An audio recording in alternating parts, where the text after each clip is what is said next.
Good morning and welcome to a special edition of the Inside the FLX podcast. September is Suicide Prevention Month, and this is part 2 of our 4-part series looking at different groups and how suicide impacts each. Today we have Suicide Prevention Coalition member Chelsea Snyder joining us to talk about the LGBTQ community. Thank you very much, Chelsea, for stopping by. Really kind of interesting but complicated stuff, right? Yes, absolutely.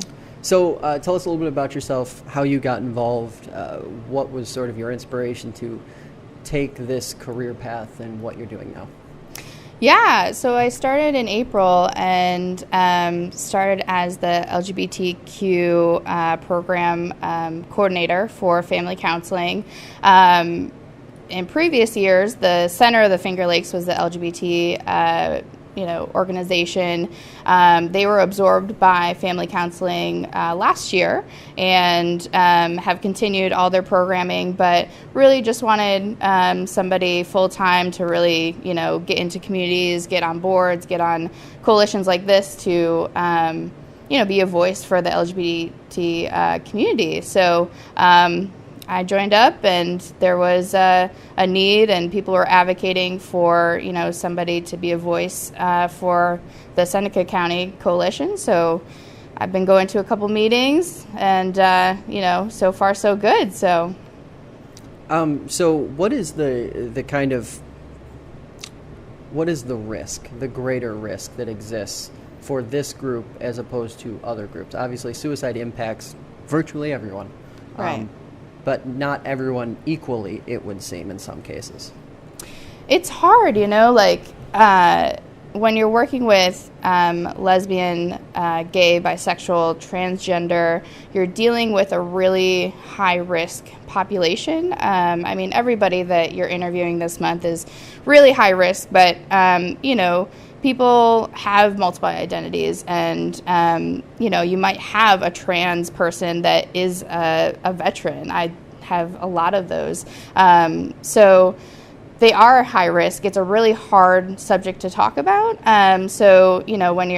Whether you're talking about suicide, which is already, really hard to talk about, whether you're talking about your gender or transitioning genders, whether you're talking about your sexual orientation, people, they don't like talking about it, but it needs to be talked about. So it makes it high risk because people, are feeling alone, that they're alone. They can't talk to people about it. 40% of trans people have attempted suicide. That's almost half. That's absurd. And, I can't just idly watch that statistic. And trans people and the LGBT community, they aren't correctly,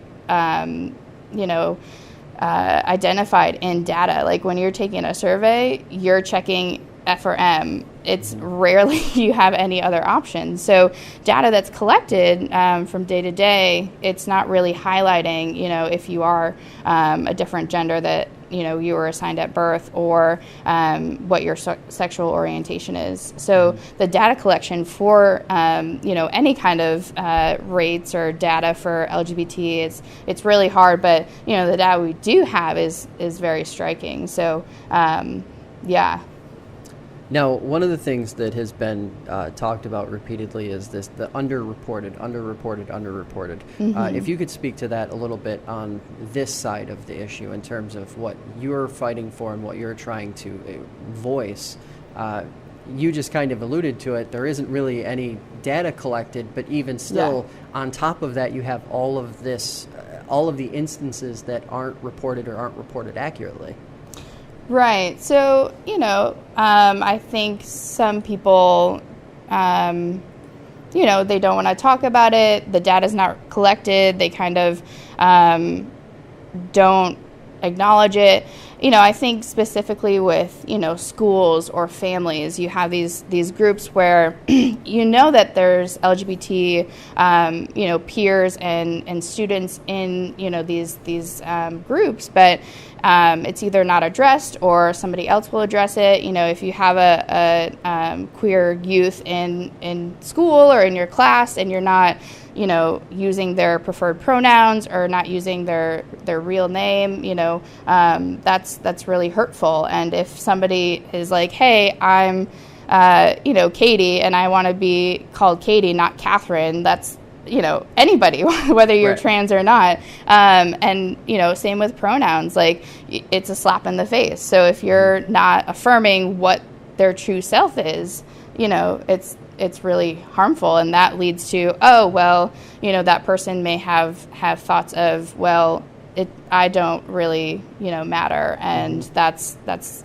got to be the worst feeling in the world. So now, obviously, stigma around mental illness is an issue. Tolerance around the LGBTQ community is an issue. The parallels, I have to imagine there are some parallels, but what is it like just for these people to have to not only deal with one of these issues, but essentially two massive issues compounded on top of each other? It's tough, even when you have resources, it's great, but resources differ county to county. You have places. I just went to Kansas, and there's like literally zero resources in that community, which makes me grateful for New York, but also, it definitely differs county to county. You think of like somebody who has a mental illness, it's already a really big step for them to go seek professional help, going into a counselor's office, let alone the building, right? So, and that says a lot. And one of the things that I want to do is make sure that organizations and businesses have safe spaces, because even if you're straight, hetero, and you walk into a counselor's office, it's really intimidating. But think if you're transitioning, the lights are really bright, you have no non-discrimination policies up, you don't have any flag saying, hey, this is a safe space. I mean, that's going to be a whole new level. You might not even get to the stuff about your gender and sexual orientation. So that's, you're not addressing an issue that you really need to talk to your therapist about, and that's a barrier. Now, obviously, you just mentioned it, resources. Yes. That has been the calling card of this entire discussion around suicide, around mental health, around even substance abuse, everything. What are some of the resources that you think are missing in the area, and what ones do you think are slowly but surely starting to be filled and sort of identified?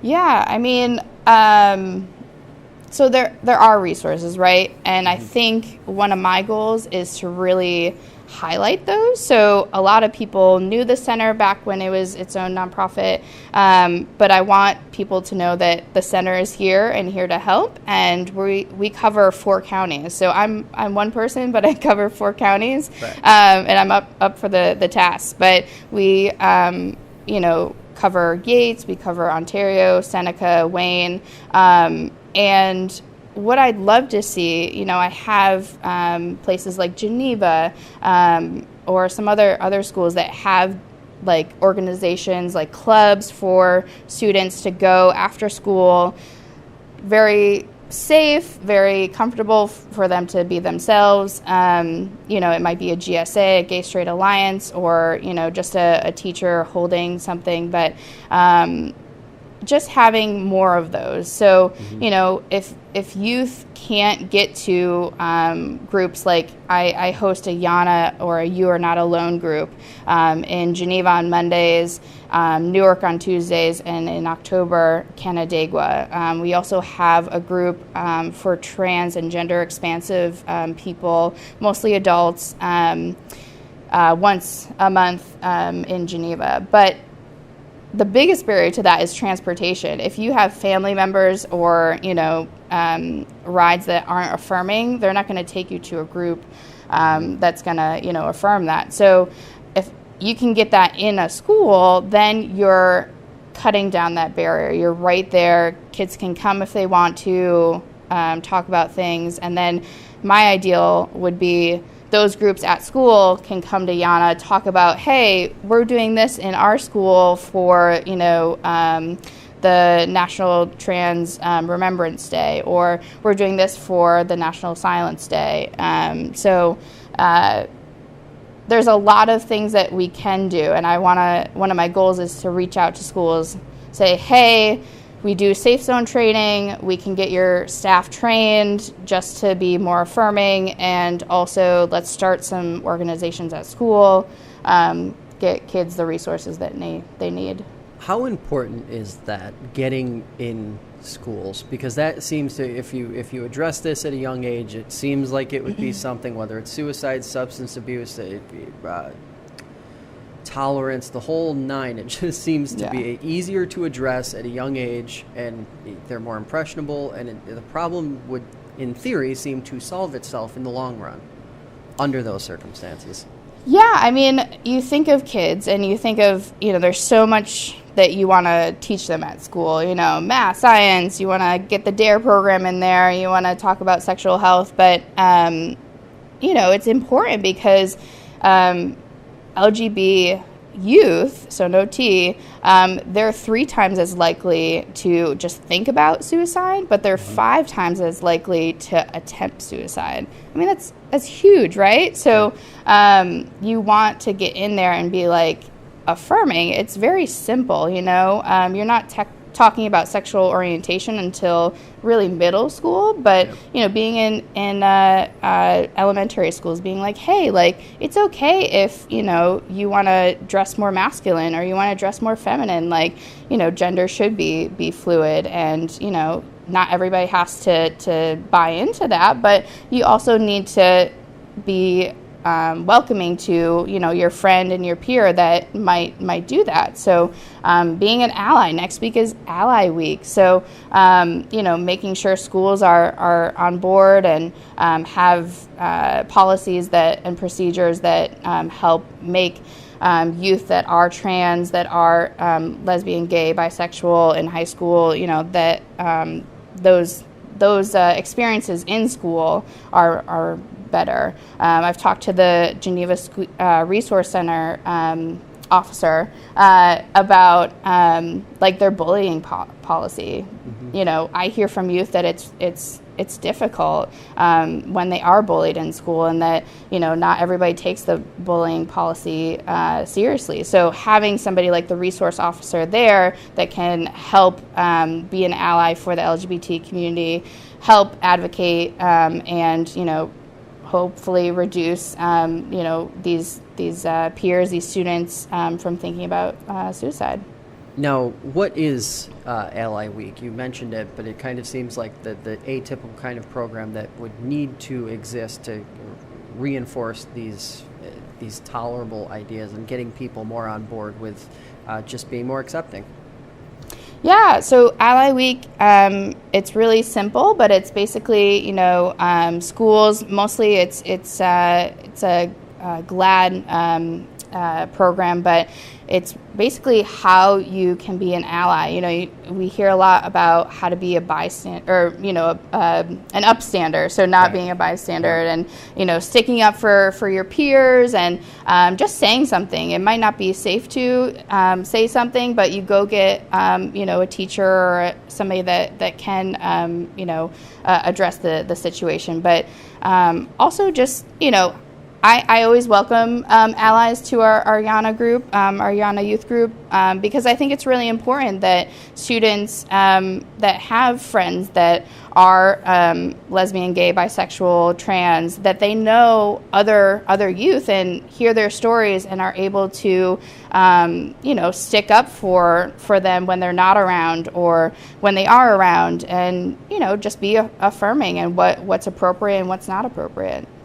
Now, these different organizations and these different entities that work to try and prevent and provide an outlet, how important are these types of organizations, and in places like this where resources are so few and far between? Yeah. It's really important, and that's why I'm here today, is to talk about suicide. When you don't have resources, then the suicide rates for this community go up. Nationally, you think of like legislation or just having representation in the media, in television, when that is really great for the LGBT community, suicide rates go down, and vice versa. So, we just want to make sure, even that there's sparse resources in different counties, we want to say, hey, we're here, we will come and help grow those resources and start new resources in schools and businesses. The Safe Zone Project, getting businesses just to be certified as a safe place for LGBT people to be. I always say it's a really important task, but it's also very casual, because it's important because if somebody comes and knows it's a safe space, you have to respect that and make sure it is a safe space. But also, to make a safe space, it's really just affirming their identity, right? Like saying, hey, like, we're going to embrace you for who you are. Tell me, like, your likes and dislikes and your hobbies, because you break it down, like, they're human, right? Like, it's just being a good person and, making sure a human is safe and doesn't want to hurt themselves or others. So now, one of the things you mentioned earlier that I kind of want to talk about again, or just a little more in detail if you could, is sort of the fluctuation, the wave of spikes in suicide or suicide attempts. You compared it to veterans and during certain holidays. If you could kind of speak to that for this group of individuals and what that means, especially for people now who might be saying, oh God, this is something that I want to kind of, at least not make worse. Right. What can people do? Yeah, I mean, suicide rates, I believe, the data hasn't been in, but I'm sure that they've been up, this year. And we want to affirm people, and we want to make sure that, we're more welcoming, because when you have people that affirm your identity, then those suicide rates are going to go down. So having things like, big things like, Finger Lakes Pride Festival, like, those are times when suicide rates are going to go down, because you have a whole community. You see this huge event for, a part of your identity you affirm with. I think it can be as big as that, but it can be as small as your neighbor coming up and being like, hey, like, do you and your partner want to come and have dinner with us? Or, just being a friendly neighbor. It could be lending a hand, or, asking somebody, what are your pronouns? Putting in your email, like, signature, like, I use she, her, hers pronouns, or they, them, theirs, or he, him, something as simple as that. If somebody gets that and they're like, oh my gosh, like, they're on board, that's just a really great connection. And it's just a small ounce of affirmation that can help reduce those thoughts of, I'm in this alone, nobody gets it, or, nobody is willing to stand up for me. So Is that how the whole conversation starts? Because it seems like it's a very touchy, very difficult conversation. The having it may not be as difficult as the starting it. Yeah. What are some of if there are ways to make it easier to go about starting that obviously difficult conversation, however it may come up? Is there an easier way to approach it? Are there methods that can kind of make it easier for the average person to jump into? Yeah, so I love hate having hard conversations, but I think that's needed to make change in the world. So you think about topics of suicide, you think of topics of, sexual orientation and gender, you think of even sexual health, those are topics that, you think of like a parent and a child, they don't want to have with their child because it's really hard and they don't want to say something wrong. I think you have to you have to have them. My favorite quote, and I'm going to misquote it, but is, speak even though your voice shakes. And, ask your friend to have dinner and be like, hey, what are your thoughts on this? It can be as abrupt as that, or just getting, if you have somebody that is a gay couple in your church, ask them to come have coffee with you and talk to them, get to know them, because sexual orientation and your gender, that's one piece of a person, and you may not see it and you don't have to assume it.